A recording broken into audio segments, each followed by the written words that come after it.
Jadi pas pergantian pengacara yang kedua ini awalnya berjalan lancar aja, tapi setiap ada info dari polisi dia datang ke rumah memberikan informasi tapi meminta uang. Sampai mama saya habis-habisan duitnya, tetap dia minta duit karena mama udah nggak ada duit lagi, jadi mau nggak mau jual motor satu-satunya.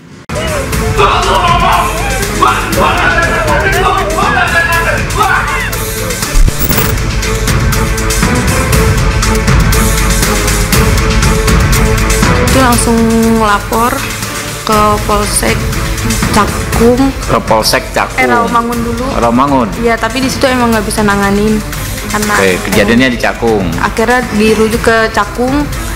Ya, di Cakung juga nggak bisa nanganin juga. Kenapa yang Rawamangun menolak?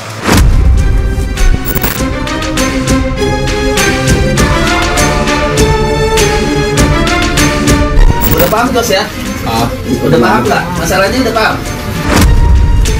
Saya hilaf. Hilaf. Bang bener bang merasa kebal hukum bang? Bang kok hilaf berkali-kali bang? Tidak ada intervensi dari personel polisi militer Angkatan Darat karena memang tidak ada kaitannya. Pelaku ini kasat mata terlihat dia sakit jiwa atau apa sih? Kami tidak bisa mengejas ataupun kami tidak bisa menentukan. Tega itu gitu kan? Kami akan melakukan pemeriksaan. Kami sudah baik-baik.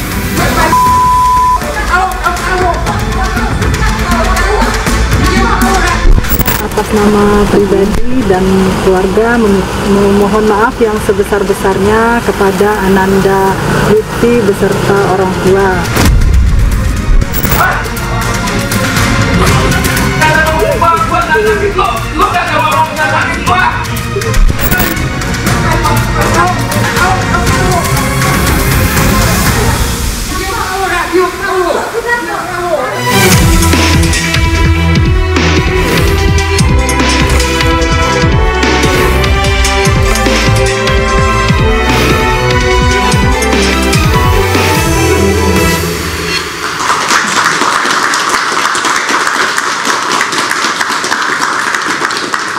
Pemirsa, ketika penegakan hukum seolah harus menunggu sorotan media sosial, istilah no viral, no justice menjadi kenyataan pahit di negeri ini. Kasus penganiayaan karyawan toko roti oleh anak bosnya dan penganiayaan seorang dokter koas menjadi bukti nyata kekuatan dunia maya. Apakah keadilan harus menunggu banyaknya jumlah like dan share? Dan bukankah setiap warga negara sama kedudukannya di mata hukum? Bersama saya Anisha Dasuki. Dan saya Breba Ratenaya. Inilah Interupsi. No viral, no justice, netizen teriak, hukum bergerak. Dan pemirsa, kami akan membahasnya bersama para narasumber yang sudah hadir di studio Interupsi pada malam hari ini. Di sebelah kanan saya ada Arianto Sutadi, penasihat ahli Kapolri. Selamat malam Pak Arianto. Dan ada Suparji Ahmad, pakar hukum pidana. Selamat malam Pak Suparji. Baik, di sebelah kiri saya sudah ada juga Pak Jainuddin, pengacara korban yang bernama Dwi Ayu. Selamat malam Pak. Dan nanti juga akan bergabung bersama kami di studio ada Susno Duaji yang merupakan Kabar Eskrim Polri 2008-2009 ya. Dan sudah hadir juga bersama kami di floor ada Mbak Dwi Ayu Darmawati, korban penganiayaan. Saya mungkin pemirsa sudah mendengarnya di media sosial ketika Mbak Ayu ini dipanggil oleh DPR RI. Saya ingin berbincang-bincang mungkin lebih dalam dengan Mbak Ayu. Mbak Ayu, bisa dipakai mic-nya Mbak Ayu? Mbak Ayu, saya sempat baca-baca bahwa ini sudah penganiayaan yang kesekian kalinya. Benar begitu? Boleh cerita Mbak Ayu? Ya, benar. Sudah berapa kali? 2 kali. Dengan perlakuan yang sama Mbak Ayu? Kalau iya pemukulan. Pemukulan? Apa pelemparan barang gitu. Separah yang terjadi? Parah yang viral ini. Lebih parah yang viral ini. Penyebab sampai ngamuk itu biasanya apa? Hal-hal sepele seperti itu Mbak? Iya betul. Biasanya apa? Apakah memang dia pelaku ini biasa menyuruh hal-hal di luar job desk kepada karyawan Mbak? Betul. Seperti apa Mbak misalnya? Contohnya yang penolakan saya juga itu, dia tuh suka nyuruh nganterin makanan, ngambilin air kayak gitu. Memang setiap harinya pelaku ini berada di toko roti milik orang tuanya itu, Mbak? Iya, karena toko itu gabung sama rumah pribadi. Mbak, informasi yang kami dengar bahwa Anda, Mbak Ayu ini dibayar di bawah upah UMR, benar? Bahkan menunggak katanya bayar. Betul. Boleh diceritakan, Mbak Ayu? Boleh diceritakan, Mbak Ayu? Iya, seperti saya memang seperti apa deal-dealan kerjanya sampai.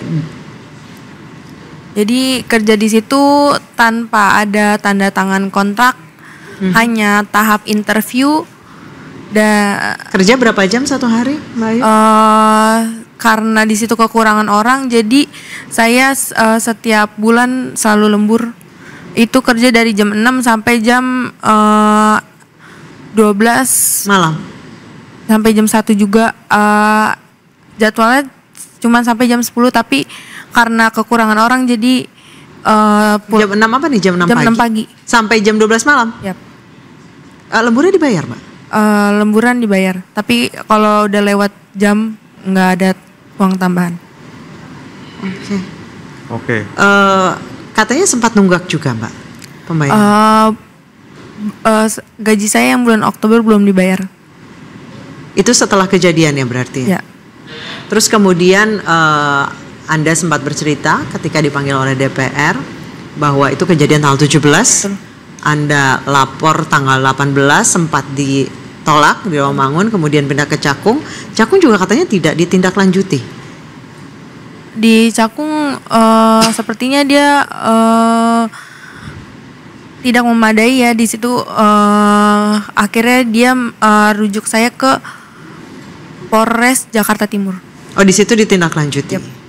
Terus Anda juga katanya sempat berganti pengacara. Yang pertama itu dikirim oleh keluarganya. Yep. Anda tidak tahu itu awalnya dikirim? Nggak tahu. Jadi pas ini kejadian, beberapa hari kemudian ada seseorang yang nelpon saya, bilangnya dari LBH ya, atensi dari Polda. Karena saya nggak ngerti, jadi saya percaya aja. Terus saya juga sempat tanda tangan surat kuasa. Pas pertemuan kedua, si pengacara ini mengaku kalau dia disuruh oleh bos saya. Disuruh jadi pengacara? Yep. Alasannya apa? Katanya biar ngawal kasus saya sampai selesai katanya. Biar untuk mempermudah membebaskan anaknya kah atau bagaimana? Kurang tahu kalau itu. Tapi ketika berjalan kasus itu Anda merasa dibela oleh pengacara itu? Itu apa ya? Belum lama, jadi orang tua saya langsung ganti ke pengacara yang lain. Nah, yang pengacara kedua ini katanya orang tua Anda sampai jual motor segala. Itu katanya cuma minta uang doang. Iya, jadi pas pergantian pengacara yang kedua ini awalnya berjalan lancar aja, tapi setiap ada info dari polisi, dia datang ke rumah memberikan informasi, tapi meminta uang. Sampai mama saya habis-habisan duitnya, tetap dia minta duit karena mama udah nggak ada duit lagi, jadi mau nggak mau jual motor satu-satunya. Sampai habis berapa, Mbak, kalau boleh tahu? 12 juta. Tapi itu total keseruan, jadi bayarnya bertahap gitu. Setiap pertemuan. Itu tiap pertemuan tuh meminta seperti itu. Betul. Tapi ada perkembangan kasusnya kah? Apakah pelakunya diperiksa gitu? Jadi saya cuma stuck sampai BAP. Stuck sampai BAP itu pun hanya Mbak Ayu yang di BAP? Setahu saya itu. Pelaku nggak sama sekali? Mungkin orang tua si pelaku. Nah, ketika Mbak Ayu melaporkan kasus ini ya Mbak Ayu, video ini sudah Mbak Ayu bawa? Baru saya kasih karena saya tuh awalnya nggak ngerti kalau emang itu tuh harus dikasih juga. Saya kira kan barang buktinya, karena kan saya pas awal itu udah ngasih baju yang ada darahnya. Saya kira itu cukup. Ternyata saya baru tahu kalau itu kurang untuk. Anak Mbak Ayu untuk sampai memviralkan video ini pasti kan butuh keberanian. Pernah menerima ancaman atau apa dari? Pas viral, bos saya bilang kalau nggak hapus videonya, saya bakal laporin kamu ke polisi. Sempat menerima ancaman seperti itu? Tapi itu kan lewat via chat ya, tapi itu dihapus sama dia. Tapi untungnya udah saya SS. Udah di screenshot ya ketika itu. Anda sempat bertanya apa alasannya mengancam apa atau membalasnya? Enggak, saya nggak tanya. Nggak menanggapi ya. Itu bos Anda atau pelaku? Bos. Nah selama anak bos Anda menganiaya, tadi Anda menyebutkan 2 kali ya Mbak Ayu ya. Bos Anda membela atau berusaha untuk menahan anaknya? Dengan yang kita lihat aja di video, orang tua si pelaku ini sempat menengahkan, tapi emang kan ditarik juga sama si pelaku, jadi mungkin dia juga nggak punya kekuatan juga kan buat nahan anaknya. Pegawai yang lain pernah menerima penganiayaan ataupun penghinaan oleh? Kalau untuk pelemparan hanya ke saya, tapi verbal ke karyawan yang lain.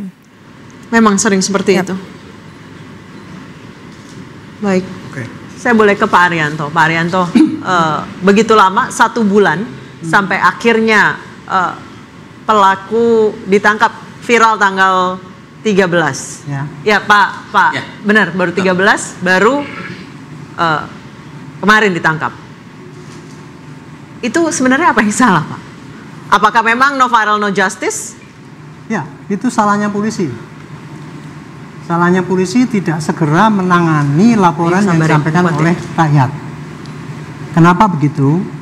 Polisi itu adalah penegak hukum. Dia sebagai gerbang pertama untuk menangani setiap pelanggaran hukum, terutama pidana ya. Pidana itu kalau polisi tidak melakukan penyidikan, maka hukum tidak bisa ditegakkan. Nah, padahal tahun 2009 saya masih Kadipinkum. Saya sudah menyusun SOP bagaimana cara menangani pelayanan yang baik di bidang penegakan hukum. Yaitu yang saya ingat ya, nomor 1, polisi dilarang menolak laporan. Meskipun kondisinya tidak memadai, tadi Mbak Ayu bilang ya, mungkin polisi dilarang menolak laporan. Polseknya kecil meskipun gitu. Meskipun lokus deliktinya tidak di situ, tapi harusnya waktu itu saya ingat terima dulu, kemudian berarti bisa jadi kasusnya Mbak Ayu dianggap nggak penting gitu oleh polisi. Ya, nanti saya ceritakan kenapa kasus itu ditolak oleh itu ya. Oke. Saya ceritakan dulu ini. Jadi kalau tadi ditanyakan itu 1 bulan kok baru ditangani, itu salah besar untuk polisi. Karena polisi itu harusnya cepat menangani ya, dalam prosedurnya seperti itu.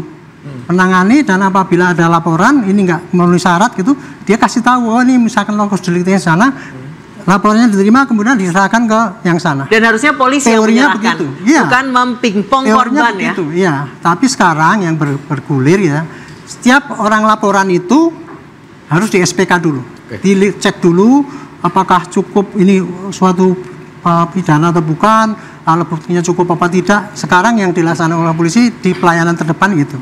Nah inilah yang menurut saya ini salah satu aspek kenapa itu sehingga itu bisa terlambat ya. Jadi kalau saya mau mengatakan tadi ya, polisi kenapa kok kemudian menelantarkan itu tadi ya? Biasanya dalam pengalaman yang saya lihat itu, keterlambatan penanganan itu ada paling tidak 3 faktor. Jenis kasusnya yang dilaporkan atau dari korban, kemudian pelaku, aspek pelaku ataupun aspek petugas yang menerima, dan yang ketiga sistem pengawasan yang terjadi di kesatuan itu. Oke, tapi kemudian kita akan coba kembali ke belakang ketika proses pelaporannya ke Pak Jainuddin. Pak Jainuddin, waktu itu kan Bapak kan berarti bukan pengacara pertamanya. Ya, betul. Berarti Bapak pengacara yang ketiga? Ya. Ketiga sejak menangani kasus di tanggal berapa Pak waktu itu Pak? Tanggal 15. Tanggal 15 Desember kemarin Ya, ini? Betul. Nah, ini kan sudah ada kasusnya di Polres Jakarta Timur. Nah, bagaimana kemudian waktu itu proses penolakan korban sejak awal pelaporan tanggal 17 Oktober ketika kejadian sampai akhirnya sekarang baru viral kemudian bisa ditangani, Pak Jainuddin? Ya, jadi setelah saya dalami sejak saya terima surat kuasa tanggal 15 itu, bahwasanya pertama melaporkan itu adalah di Polsek Pulau Gadung. Tapi dengan alasan di situ bukan tempat kejadian perkara atau wilayah hukum Polsek Pulau Gadung, maka diarahkan ke Polsek Cakung.